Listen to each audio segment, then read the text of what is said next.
Alright, so today we're going to be taking a look at the Fire TV Stick 4K. And now, not to, if you don't want to watch the whole review, I'll give you the conclusion right now.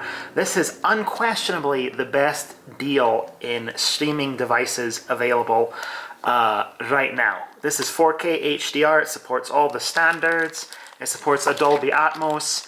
I mean, just the licensing fees alone on those mean that Amazon is probably taking a loss on this device and makes it a significantly better deal than any of the competitors. Sorry Roku, you're getting close, but your devices in this price range don't have the remote that can control your TV.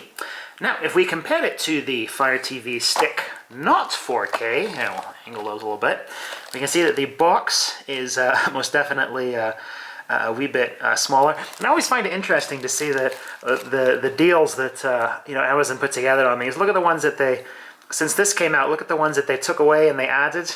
Like, oh look, they're doing all these little things in the background. They're like Crossy Road. They put that game on the box for the original Fire Stick. That's crazy to me, but someone in the marketing department decided that was a good idea. And then, they got some things. What we got near that. I guess they decided that they like Firefox a lot more on this one. Anyway, so let's go ahead and open up the Fire TV Stick 4K.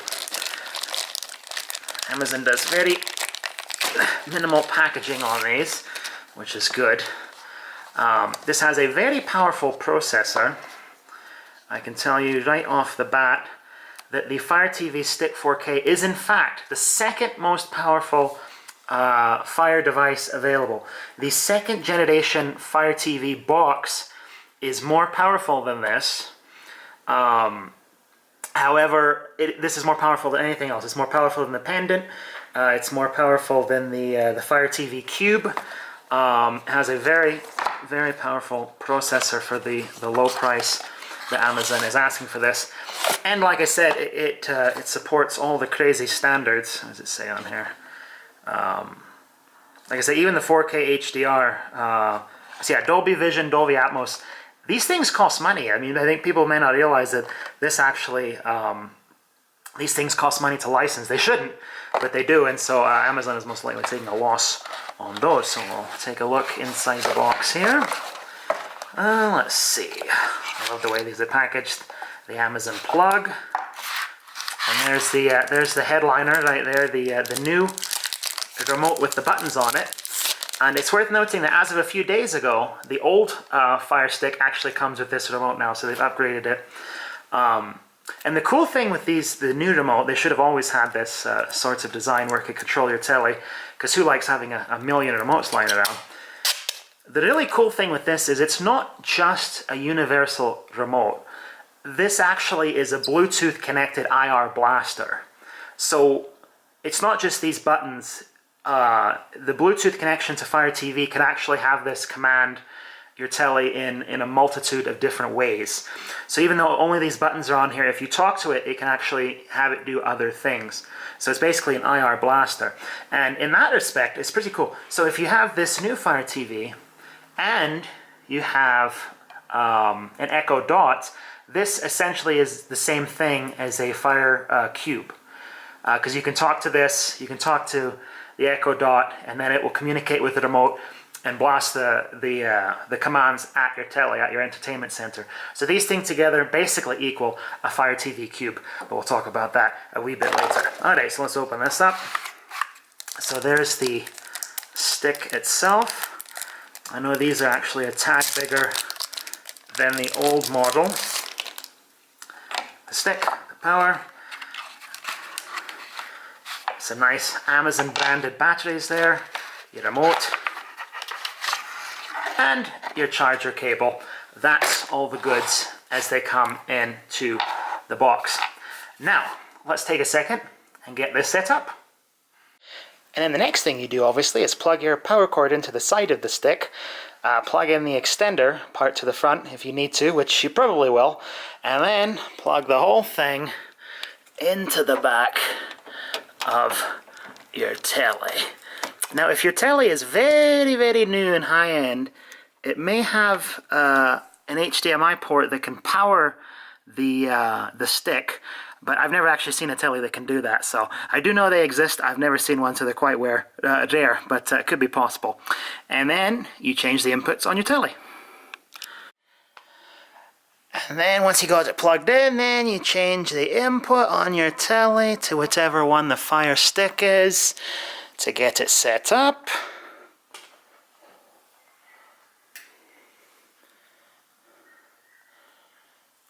And we have the Fire Stick remote here. Okay, this is how it comes up when you first plug it in. Okay, press play. Okay, that was easy. Scanning for networks. And just as a general note, if your Wi-Fi has 5 GHz and 2.4 GHz, always remember to put it on the 5 GHz channel.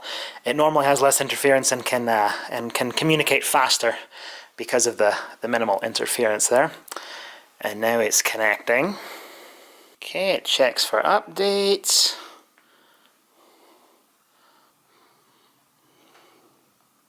Okay, so we'll go continue.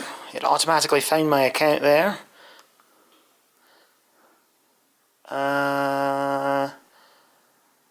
Connect, why not?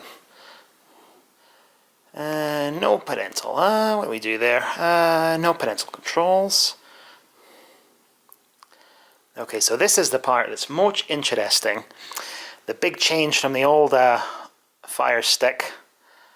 The remote. Okay, we'll be playing music. Okay, the volume is turned up. Go next.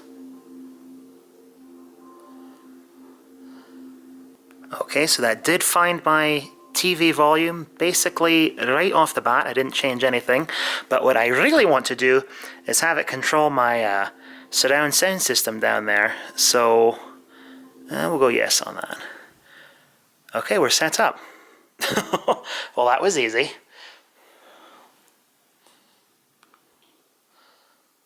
Welcome to your new Fire TV Stick 4K. Fire TV. Yeah, okay, you're showing me a commercial for something I already bought. Alright, continue. Oh, bloody hell, go on. I already know why I bought it. Okay. Fast forward. Let's get this done. Okay, there we go. There you go. Show me an advert for something I've already bought. Amazon.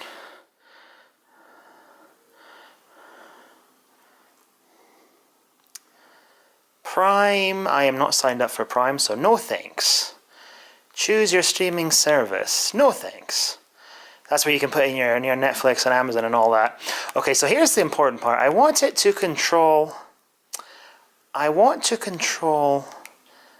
my Sony surround sound system with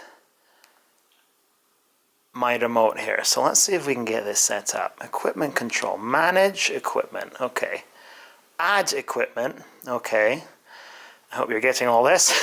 Okay, a receiver can power on off when you do switch inputs. Let's see, satellite, Xbox, Roku, Blu-ray, DVR, okay. I think what I want to do, power, change the volume, it'll take up to 5 to 10 minutes. You can power your receiver on and off, change the volume and switch inputs. Let's try that.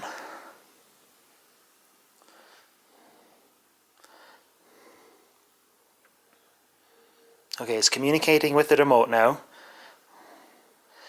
What brand do you have? Okay, let's go down. So it's Sony.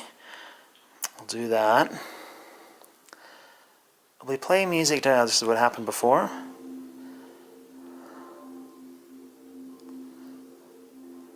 Press the power on your Fire TV remote to turn off your receiver. Wait 10 seconds.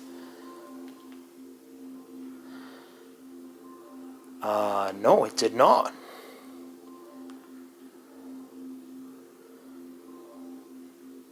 Oh, has to think about this. I gotta go through all the...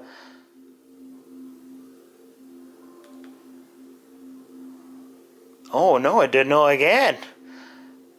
So this is where things get a wee bit more complicated. If you want to add your, if you want to add your sound receiver system there, You got to go through this a million times.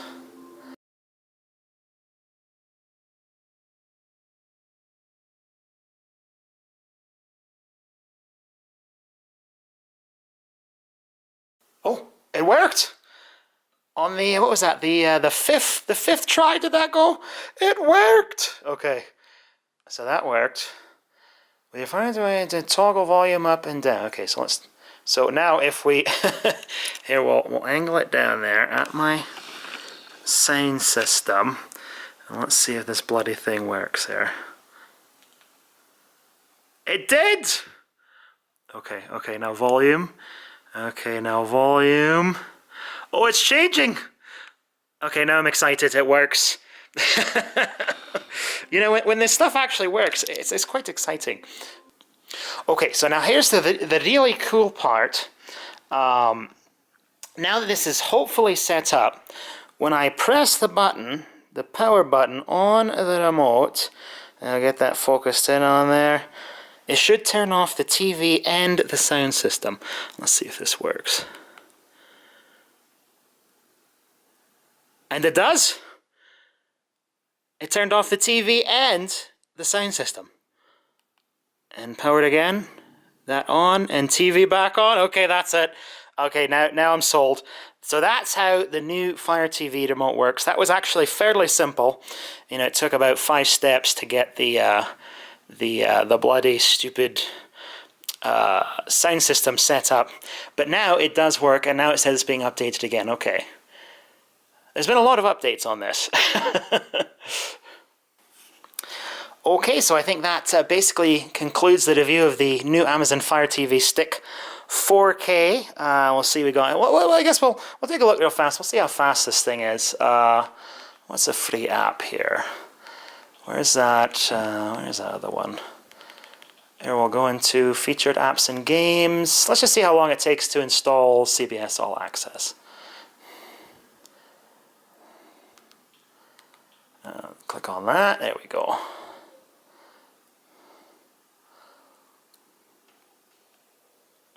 Okay, get it. Queued.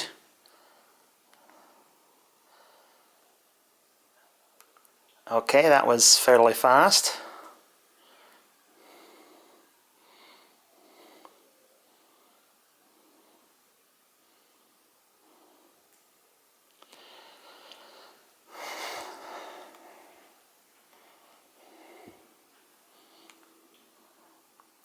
And this has a very low rating on here. Do you see that was 3 stars on there? Obviously people aren't too happy with this.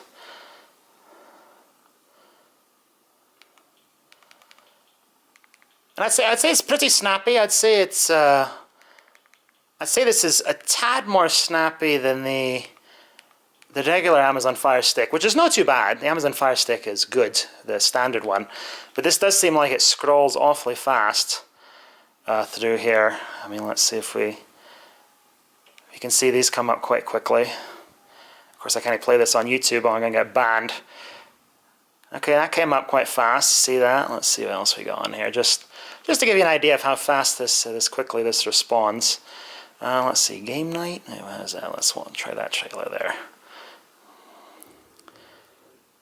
So if you can see, it is quite snappy. I must say that. It downloads the apps quickly. It scrolls quickly. I guess the one downside to the Fire Stick, which I should mention before we go, is Amazon and Google have been warning for a while. You know, Amazon's like, well, we're not going to sell the Google Home Mini. We're not going to sell that on Amazon. And then Google's like, well, we're not going to let you put our apps on your device. So there, screw you. But you can actually get YouTube on here. Amazon figured a good way to get around that. They basically built an entire browser just for YouTube.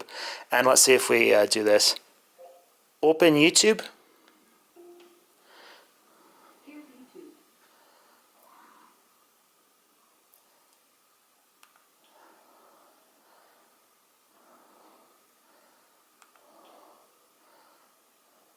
And here we go. See, here's the workaround. You just ask it for YouTube and it opens, and then you can use the browser to get into it. And basically, Amazon's built an entire YouTube experience through their own Silk browser, and it works fairly well, so you're not missing that.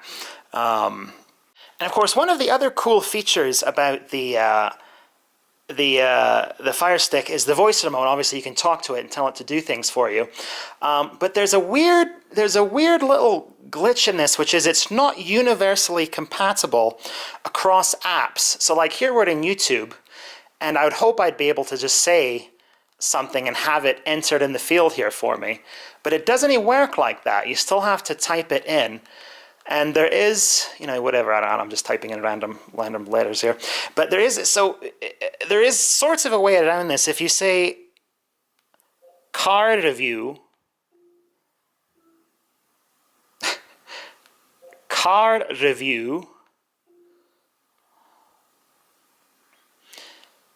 then it brings up like a menu of what you think it wants, and then you can scroll down and say search in app.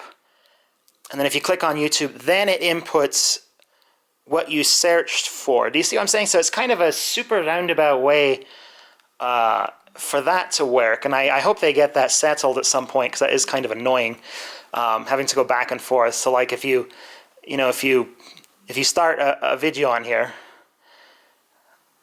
and then you're like, oh, I want to watch something else, you can't just go, you can't go back and then say, I want to see an Escalade or something here for car reviews. It won't let you put it in. You have to go back out, Escalade,